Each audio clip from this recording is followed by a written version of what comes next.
TDS விசித்ரன். சரி, கமலஹாசன் ஒரு கான்செப்டை பேசுகிறாரு, தமிழ்நாட்டில் முகம். அவர் பேசுகிறாரு அப்படின்னா அதுக்கு பாஜக உள்ளிட்ட கட்சிகள் சப்போர்ட் பண்ணணும்ல. சப்போர்ட் அந்தளவுக்கு இல்லாமல் அவர் மன்னிப்பு கேட்டிருக்கலாம், இது இவ்வளோ பெரிய விஷயம் ஆக்க வேண்டாம் அப்படின்னு தானே ஒரு நரேட்டிவ் செட் பண்ணுறாங்க.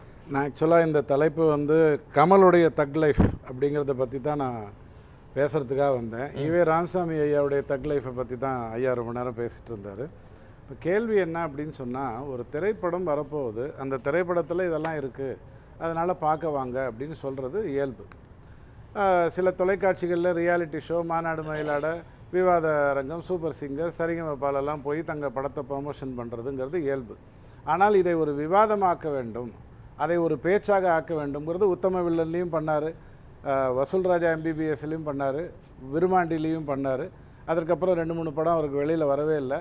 இப்போ இந்த பிரச்சனைக்கு அவர் இயல்பாக தான் சொன்னார். அவர் எந்த ஒரு காரணியங்களையும் வைத்துக்கொண்டு உள்குத்தெல்லாம் வச்சுட்டு சொல்லலை, சாதாரணமாக தான் சொன்னார். ஸோ அதோடு அவர் நிறுத்தியிருந்திருக்கணும் என்னை பொறுத்த வரைக்கும். ஏன்னா திரைப்படங்கிறது நீங்கள் டிஸ்ட்ரிபியூட்டருக்கு விற்று பணம் வாங்கிட்டு போகிற ஒரு சாதாரணமான ஒரு விஷயம் இல்லை. கர்நாடகாவில் ஒரு திரையரங்குகளில் அந்த படம் வருதுன்னு சொன்னால் அதை சுற்றி பலருக்கு அந்த தொழில் அந்த ஒரு வாரமோ 10 நாளோ, கமல் படமாக இருந்தால் 2-3 நாளோ வியாபாரம் நல்லா இருக்கும். இதுதான் நான் பார்த்துருக்கேன். ஸோ அப்படித்தான் நாம் என்ன பண்ணுறோம் அப்படின்னா, அதாவது நான் தமிழிலிருந்து கன்னடம் வந்தது அப்படிங்கிறத நான் சொன்னதில் எனக்கு ஒன்றும் மாற்று கருத்து இல்லை. ஆனால் இதனால் யாருக்காவது பாதிக்கப்பட்டிருக்கும் என்று சொன்னால், அவர்களுக்கு நோய்வாய்ப்பட்டிருக்கும் என்று சொன்னால், கொஞ்சம் சுற்றி குத்தி பேசுவார் இல்லையா, அந்த மாதிரி எதையாவது பேசிட்டு சிம்பிளாக முடிச்சிருக்க வேண்டிய ஒரு சாதாரண பிரச்சனை. ஆனால் அவர் அப்படி பண்ணலை. அன்பு மன்னிப்பு கேட்காது அப்படின்னாரு. எனக்கு சத்தியமாக புரியல. ஏன்னா அன்பு மன்னிப்பு கேட்கலன்னா அருவாள் எடுத்து வெட்டுமான்னு எனக்கு புரியல. அன்பு மன்னிப்பு கேட்கலன்னா என்ன பண்ணணும்? கோடாலி எடுத்து நசுக்கு நான் அடிக்கணும். அவரை பேச விடுறதே சில சமயங்களில் பிரச்சனை. மைக்கு வேற கொடுத்துட்டிங்கன்னா என்னை பொறுத்த வரைக்கும் நான் ரொம்ப வருத்தப்படுவேன்.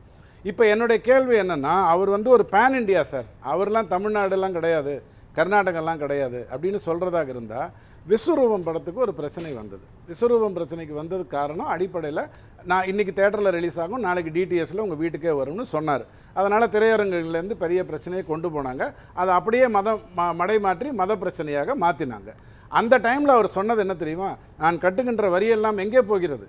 இந்த நாட்டில் பிறந்ததற்காக நான் வெட்கப்படுகிறேன், இந்த நாட்டை விட்டு நான் வெளியேறப் போகிறேன். இதுதான் அவருடைய கருத்தாக இருந்தது. போனாரான்னு கேட்டால் நல்ல வேலையாக போகலை. நான் நல்ல கலைப்படைப்புகள்லாம் அதுக்கப்புறம் கொடுத்துட்டாரு, ரொம்ப சந்தோஷம். இப்போ கேள்வி என்ன அப்படி சொன்னால், கோர்ட்டுக்கு போனது நீங்கள் நல்லா புரிஞ்சுக்கோங்க. கோர்ட்டு உங்களை வெளியேறக்கூட்டு எதுவும் பேசலை. கோர்ட்டில் போய் நீங்கள் கேட்டது என்ன தெரியுமா?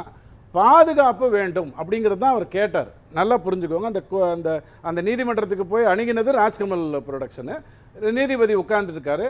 கர்நாடகாவில் ஒரு நீதிபதியாக இருந்தால் அவர் எந்த மொழிக்காரராகவும் இருக்கலாம். கர்நாடக நீதிபதி தான் எனக்கு தெரிஞ்சு. அவர் திமுகவுக்கு ஜனாதிபதி எத்தனை நாளில் பதில் சொல்லணுங்கிற சொன்னவரை எனக்கு நீதிபதி தான். ஷாபானு கேஸில் தீர்ப்பு கொடுத்துட்டு ராஜீவ்காந்தி ஐயா முதல்ல சுப்ரீம் கோர்ட்டில் இருந்து தீர்ப்பை புறந்தள்ளினார், அவரும் எனக்கு நீதிபதி தான், இவரும் எனக்கு நீதிபதி தான். அப்போ அவர் கேட்கும்பொழுது ஒரு விவாதம், அதாவது தீர்ப்பில் என்ன சொல்கிறாருங்கிறது தான் முக்கியம். கருத்து கேட்கும்போது, இப்போ நீங்கள் ஆளுநர் சம்பந்தமாக ஒரு கேஸை கொண்டு போய் போடுறீங்கன்னா, ஆளுநர் ஏன் சும்மா இருக்கிறார், அவருக்கு என்ன அந்த துரைமுருகன் ஐயா மாதிரி அப்பன் வீட்டு காசிலா பணம் போகுது எல்லாம் கேட்கலாம். ஆனால் தீர்ப்பில் என்ன சொல்கிறாருங்கிறது தான் முக்கியம். அவர் கடைசியில் சொன்னது பேசி தீர்த்துக்கோங்க, இதைத்தான் அவர் சொன்னார். அதைத்தான் நீங்கள் எடுத்துக்கிட்டு வரணும். இல்லை, அதுக்கிடையில் மொழியில் அறிஞரா தமிழறிஞரா அப்படிங்கிற கேள்விகள் நியாயமா? அதாவதுங்க, ஒரு விசாரணை நடக்கும் பொழுது ஆளுநர் என்ன பெரிய இவரா அப்படின்னு கேட்குற மாதிரி கேள்விகள்லாம் கேட்பாங்க. அதுக்குள்ள விமர்சனத்தை வைக்கல, இருந்தாலும் ஒரு தான் படித்த கருத்தை சொல்றதுக்கு அவங்க அறிஞராவோ மொழியியல் தத்துவ நிபுணராவோ இருக்கணும்னு தேவையில்லை. அப்போ நான் ஒன்று சொல்கிறேன். நேற்றுக்கு இதை ஒரு விவாதத்திலையும் நான் எடுத்து சொன்னேன், திரும்ப சொல்கிறேன். இன்னொரு உண்மையை சொல்கிறேன். ஆனால் அதை நான் சொன்னால் விவாதமாகும், நீங்கள் சொன்னீங்கன்னா அது விவாதம் ஆகாது. 4 தலைமுறைக்கு முன்னாடி எல்லாருமே இந்துக்கள் அப்படிங்கிற நான் ஒரு உண்மையை சொல்கிறேன். இந்தியாவில் 4 தலைமுறைக்கு முன்னாடி எல்லோரும் இந்துக்கள் நான் சொல்கிறேன். நான் சொன்னால் அது மதவெறி, நான் சொன்னால் அது மொழிவெறி, நான் சொன்னால் அது பிரித்தாளும் சூழ்நிலை. ஆனால் வேறு யார் சொன்னாலும் அது உண்மையான ஒரு ஸ்டேட்மெண்ட். இப்போது நான் சொல்லிட்டேன், இயல்பாக என்ன சொல்லிட்டேன் அப்படின்னா ஒரு ஸ்டேட்மெண்ட் வேற ஒரு கான்செப்டை கொண்டு அதை விவாத பொருளா ஆக்கணும்னு பாக்குறீங்க. இல்ல உங்களுக்கு ஒரு பேரலல் கொடுக்குறேன். எப்போதுமே ஒன்று புரிஞ்சுக்கோங்க, ஒரு விஷயத்துலேருந்து வெளில வரணும்னு சொன்னால் அதற்கு இன்னொரு வட்டத்துக்குள்ள போகணும். உதாரணத்துக்கு அதுக்கு எடுக்கக்கூடிய சப்ஜெக்ட் கொஞ்சம் தீவிரமான சப்ஜெக்ட் எடுக்கிறீங்க. கிடையவே கிடையாது. நான் சொன்னால் தப்புன்னு சொல்றேன். நான் அதாவது சொல்லுகின்றவனுடைய கண்டென்ட், சொல்லுகின்றவனுடைய நோக்கம் அப்படிங்கிறது தான் பார்க்கப்படும். அதே நீங்கள் சொன்னீங்கன்னா அது ஒரு உண்மை அப்படிங்கிற அடிப்படையில் புறந்தள்ளலாம், பேசலாம். இல்ல கேள்வி நான் எதை இப்ப முன்வைக்கல. என்ன பார்த்துட்டு இருக்கிற நேயர்கள் எல்லாரையும் தான் சொல்லணும், சரி. குறிப்பிட்டு சொல்லலாம். கேள்வி என்ன அப்படின்னு சொன்னா, இவருக்கு ஒரு ஹைப் வேணும்னா ஒரு திரைப்படத்திற்காக பண்ணுவாங்கன்னா இதற்கு அரசியல் கட்சிகள் பேச வேண்டிய அவசியமே கிடையாது. நாளைக்கு இவர் ராஜ்யசபாக்கு போறாரு, நான் தமிழ் பற்றாளர். அரசியல் கட்சிகள் பேச வேண்டியதுன்னா தமிழிசை போன்றவர்கள் எல்லாம் பேசுறாங்க. அதுவும் அரசியல் கட்சி தானே. அரசியல் கட்சியிலிருந்து பேச வேண்டிய அவசியம் இல்லைன்னு சொன்னா அரசியல்வாதிகள் யாருமே பேசக்கூடாது. இல்ல, அப்படி கிடையாதுங்க. சிலருக்கு கேள்விகள் கேட்டா அதுக்கு பதில் சொல்லணும்ங்கிறது வந்து இயல்பாக சொல்லுவாங்க. அவங்க ஒன்றும் வேற எந்த அர்த்தத்திலையும் சொல்லல. இது வந்து நிறைய வர்த்தகம், நிறைய பேருடைய தொழில், அதை பாதிக்காதீங்க. இந்த மாதிரியான விஷயத்துல மன்னிப்பு, ஏன்னா அவர் தானே சொன்னார் மன்னிப்பு கேட்கிறவன் ஏதோ பெரிய மனுஷன், மன்னிப்பு கொடுக்குறவன் ரொம்ப ரொம்ப பெரிய மனுஷன். நீங்களும் இந்த மாதிரியான வரலாறுகள் படிச்சிருப்பீங்க. தமிழிலிருந்து தான் மற்ற மொழிகள்லாம் உருவாச்சு அப்படிங்கிறது ஒட்டுமொத்தமா பொதுவா இங்க படிக்கப்பட்ட ஒரு விஷயம், சொல்லித்தரப்பட்ட ஒரு விஷயம். நான் எதுக்குங்க சொல்லணும்? உலகத்துக்கு அதுதானே கமல் சொல்றாரு. அந்த விஷயத்தை பேரரசே எனக்கு காடுவெல்லாம், ஸ்கூலுக்கு போகாத காடுவெல்லாம் சொல்லி கொடுக்கலீங்க. இந்திய பேரரசே உலகம் பூராக தமிழ் வந்து மூத்த மொழின்னு சொல்லுது, தெல்ல தெளிவா சொல்லுது. அதுல என்ன பெரிய சந்தேகம் இருக்கு? ஆனால் அதை இப்ப சொல்லணும்னா, உதாரணத்துக்கு நான் சொன்னேன் இல்லையா, 3 தலைமுறைக்கு முன்னாடி எல்லாரும் இந்துக்கள்னு சொன்னா அது சொல்லும், அப்படித்தான் இருக்கும். ஆனால் அதை சொல்லுகின்ற நோக்கம், நேரம், அதுதான் தப்பா தெரியும். அதைத்தான் கமலஹாசன் அவர்கள் செய்திருக்க கூடாது. கேள்வி இன்னொன்னு என்ன அப்படின்னா, இப்போ காவிரி பிரச்சனையா இருந்தா நான் பேசுவேன், இதுவாக இருந்தால் நான் பேசுவேன் அப்படின்னு சொன்னா, இப்போ இந்தி கூட்டணின்னு ஒன்று ஃபார்ம் பண்றீங்க. எப்படி நீங்க முன்னாடி வாஜ்பாய் ஐயாவோட ஒரு கூட்டணி வைக்கும்போது ஒரு சிஎம்பி போட்டு 2-3 விஷயங்களை நீங்க வந்து செய்யக்கூடாது அப்படின்னு சொன்னீங்களோ, அந்த மாதிரி இந்த இந்தி கூட்டணி வரும்பொழுது காவிரியில் இருந்து தண்ணீர் வருவதற்கு எந்த தடையும் இருக்கக்கூடாது அப்படின்னு போட்டிருந்தீங்க அப்படின்னு சொன்னா, நான் வந்து இப்ப ஸ்டாலின் ஐயாவை என்ன கேட்பேன், ஐயா இது ரொம்ப தப்பு, அவங்க வந்து முரண்டு பிடிக்கிறது ரொம்ப தப்பு அப்படின்னு நான் சொல்லுவேன். கர்நாடகால இது முதல் திரைப்படத்திற்கான ஒரு விஷயமாக இருந்திருந்தா கூட நான் சொல்லுவேன். அவர்களுக்கு இருக்கக்கூடிய மிகப்பெரிய தாழ்வு மனப்பான்மை என்ன அப்படின்னு சொன்னா, தமிழ் படமும் இந்தி படமும் அங்க பெரிய அளவுல சக்சஸ் ஆகுது, கன்னட படங்களுக்கு அந்த அளவுக்கு வர்த்தகம் இல்லை. அப்போ அவங்க தொடர்ந்து இந்த விஷயத்தை ஏதாவது ஒரு காரணத்தை வைத்துக்கொண்டு யாராவது போராடி கொண்டு தான் இருப்பாங்க. அதில் ஒன்றும் மாற்று கருத்து இல்லை. இதை விட மிகப்பெரிய தமாஷெல்லாம் நான் பார்த்துருக்கேன். RSS ஊர்வலம் நடக்கக்கூடாதுன்னு சொன்னாங்க, கோர்ட்டில் நிலுவையில் இருக்கு. எதிர்கூட்டம் நடத்துவேன்னு ஒருத்தர் சொன்னாரு, இந்த அணிவகுப்பு நடக்கல, ஆனா எதிர் அணிவகுப்பு நடந்தது. இதையெல்லாம் நான் பார்த்திருக்கேன். ஒவ்வொருத்தருக்கும் ஒரு அஜெண்டா இருக்கும். அப்போ கர்நாடகால அவர் பேர் என்ன, வாட்டாள் நாகராஜ் என்ன பண்றாருங்கிறத பத்தி எனக்கு அக்கறை கிடையாது. ஆனால் அந்த நாடை பொறுத்த வரைக்கும், அந்த மாநிலத்தை பொறுத்த வரைக்கும் இந்த மாதிரியான விஷயத்தை திரைப்பட விஷயத்துல தூண்டிக்கிட்டு தான் இருக்காங்க. அப்ப நீங்க என்ன பண்ணணும், இது ரெகுலராக வர ஒரு நீங்க இப்ப இந்த கருத்தை எப்படி ஏத்துக்கிறீங்க? அதாவது தமிழிலிருந்து கன்னடம் உருவானது அப்படிங்கிற கருத்தை நீங்க எப்படி ஏத்துக்கிறீங்க? நான் வந்து முதல்ல தமிழ்ல இருந்து தான் எல்லாம் வந்ததுன்னு ஏன் ஏத்துப்பேன்னா, தமிழ் தான் மூத்த மொழின்னு எனக்கு சொல்லி கொடுத்துருக்காங்க. உலகம் பூரா நாங்க போய் சொல்லிக்கிட்டு இருக்கோம். அதை பத்தி எனக்கு சந்தேகம் இல்லை. ஆனா இது தமிழர்கள் எல்லாருக்கும் தெரியும்ல சார், தமிழர்கள் எல்லாருக்கும் தெரியும்ல. அதுதான் நான் சொல்றேன், இது ஒரு மொழி ஆளாட்சியா கொண்டு போறதே தப்பு. அவர்கிட்ட மைக் கொடுத்தீங்கன்னா ஆஸ்திரேலியாவை பத்தியோ பாலஸ்தீனத்தை பத்தியோ சாதாரணமா நம்ம ஒரு குடும்பமா இருக்கிறோம், ஒரு இன்ட்ரோடக்டரி ஸ்பீச்ல நம்மலாம் சேர்ந்து ஒரு ஃபேமிலி அப்படின்னு சொல்றதுக்கான விஷயம் தானே. சொன்னது தப்புன்னு சொல்லவே இல்லையா? அடுத்த நாள் ஊதி பெரிதாக்க நினைச்சார் இல்லையா, அங்கதான் தப்பு வந்தது. ஊதி பெரிதாக்க நினைச்சாரு. என்ன பெருசாக்க நினைச்சாரு? ஊதி அன்னைக்கு பேசின பிறகு அவர் என்ன பெருசாக்க நினைச்சாரு? ஒரே ஒரு விஷயம் தான். இப்ப அவர் வந்து மன்னிப்பு கேட்கணும்னு அங்க இருந்து கேக்குறாங்க.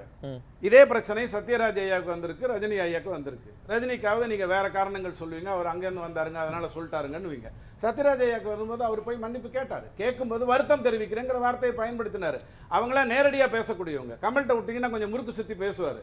இவர்களுக்கு வருத்தம் தெரிவித்திருந்தால், அதனால் அவர்களுக்கு ரொம்ப கஷ்டமாக இருந்தால் நான் அதற்காக வருத்தம் கேட்பதாக அவர்கள் நடத்திக் கொள்ள வேண்டும் என்று சொல்லுகிறேன். மேட்டர் முடிஞ்சிருச்சு.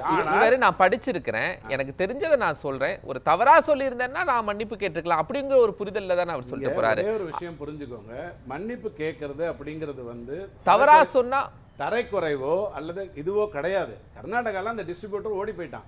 உங்களுக்கு அந்த படம் வராதுன்னு நல்லா தெரியும். உடனே நீங்கள் வந்து நான் அங்கே வரமாட்டேன், இந்த படம் ரிலீஸ் ஆகாது அப்படிங்கிற ஸ்டேட்மெண்ட்டை விட்டு தவறா சொல்லாத ஒரு விஷயத்துக்கு மன்னிப்பு கேட்கணும் அப்படின்ட்டு பாருங்க. ஒரு இயல்பாக சொன்னேங்கிறதோட நிறுத்திட்டு போயிருக்கணும். அந்த இடத்துல கோர்ட் என்ன கேட்குது, நீங்கள் ஒரு கடிதம் கொடுங்கன்னு சொல்லுது. அந்த கடிதம் அவர் கொடுக்குறாரு. கொடுக்கும் பொழுது நான் எப்படி கர்நாடகா தேசிக்கிறேன் அதெல்லாம் அழகா சொல்லியிருக்காரு. சொல்லும்போது ஒரு வார்த்தை, இது யாரையாவது புண்படுத்தியிருந்தால் நான் வருத்தம் தெரிவிக்கிறேன், இவ்வளவு தானே. யாரையாவது புண்படுத்தியிருந்தால் நான் வருத்தம் தெரிவிக்கிறேங்கிற வார்த்தையை, சாதாரண வார்த்தையை கமலஹாசன் ஐயா எழுத சொல்லுங்க, 400 வார்த்தைகள் எழுதுவாரு.